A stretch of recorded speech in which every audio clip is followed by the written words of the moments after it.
समय पहले की बात है। एक छोटे से गांव सूरजपुर में एक गरीब लड़का रहता था जिसका नाम था राजू। वह अपने माता पिता का इकलौता बेटा था। उसके पिता बड़ी का काम करते थे और माँ घर में सिलाई बुनाई कर कुछ पैसे कमाया करती थी। गरीबी के बावजूद राजू बहुत ईमानदार, मेहनती और नेकदिल लड़का था। राजू की उम्र 12 साल थी। वह हर रोज सुबह उठकर अपने माता पिता की मदद करता, फिर स्कूल जाता और शाम को पढ़ाई करता। उसके पास अच्छे कपड़े नहीं थे, किताबें पुरानी थी और बैग फटा हुआ था, लेकिन फिर भी वह हमेशा स्कूल में सबसे आगे रहता। गांव के बच्चे उसका मजाक उड़ाते, लेकिन वह बुरा नहीं मानता। वह कहता, मेहनत करने वाले का भाग्य एक दिन जरूर चमकता है। एक दिन स्कूल से लौटते समय राजू को रास्ते में एक चमचमाता बटुआ पड़ा मिला। वह थोड़ा डर गया। बटुए को उठाकर उसने देखा कि उसमें बहुत सारे पैसे थे और कुछ कागजात भी थे। राजू को लगा कि यह किसी अमीर आदमी का बटुआ होगा। उसने बटुए को वहीं छोड़ने की बजाय घर ले जाकर अपने माता पिता को दिखाया। उसकी माँ बोली, बेटा, हमें यह बटुआ किसी तरह के लालच में आकर नहीं रखना चाहिए। हमें इसे उसके मालिक को लौटाना चाहिए। राजू ने सहमति में सिर हिलाया। बटुए में एक पहचान पत्र था जिस पर लिखा था, रमेश लाल, बिजनेसमैन, सूरजनगर। अगले दिन राजू सूरजनगर जाने के लिए तैयार हुआ।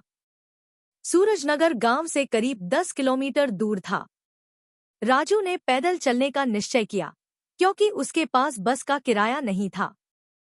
थोड़ी देर बाद वह सूरजनगर पहुंचा और कई लोगों से पूछते हुए आखिरकार रमेश लाल के ऑफिस पहुंच गया।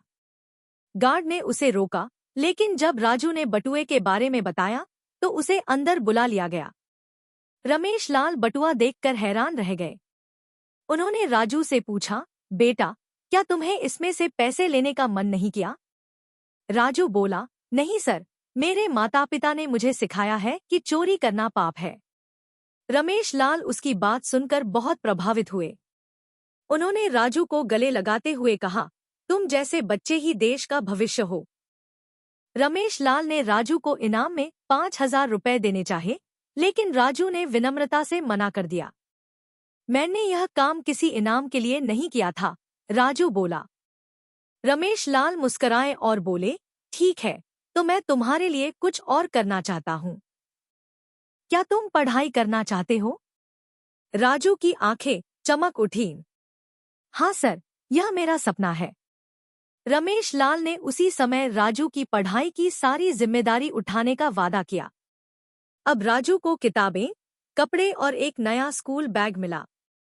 वह पहले से भी ज्यादा लगन से पढ़ाई करने लगा। वह गांव का पहला बच्चा बना जो शहर के सबसे अच्छे स्कूल में पढ़ने गया। समय बीतता गया। राजू पढ़ाई में अव्वल आता गया। उसने 10वीं और 12वीं में टॉप किया और स्कॉलरशिप पर इंजीनियरिंग कॉलेज में दाखिला लिया। कॉलेज में भी उसने अपनी ईमानदारी और मेहनत को बरकरार रखा। वह हर काम पूरी लगन से करता और दोस्तों की मदद करता। उसका सपना था कि वह एक ऐसा आदमी बने जो दूसरों की मदद कर सके, जैसे एक दिन रमेश लाल ने उसकी मदद की थी। 4 साल बाद राजू ने एक बड़ी टेक्नोलॉजी कंपनी में नौकरी पाली।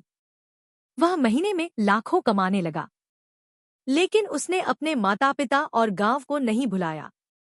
राजू ने सूरजपुर गांव में एक स्कूल बनवाया, जहां गरीब बच्चों को मुफ्त में पढ़ाया जाता था। वह हर हफ्ते गांव आता और बच्चों को खुद पढ़ाता। उसकी वजह से कई गरीब बच्चे डॉक्टर, इंजीनियर और शिक्षक बनने लगे। उसने अपने माता पिता के लिए एक पक्का घर बनवाया और उन्हें हर सुख सुविधा दी।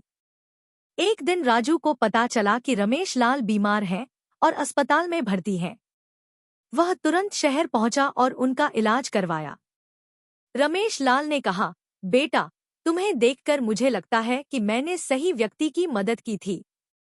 राजू मुस्कराया और बोला, सर, आपकी मदद ही मेरी जिंदगी की सबसे बड़ी पूंजी रही है। कहानी की सीख।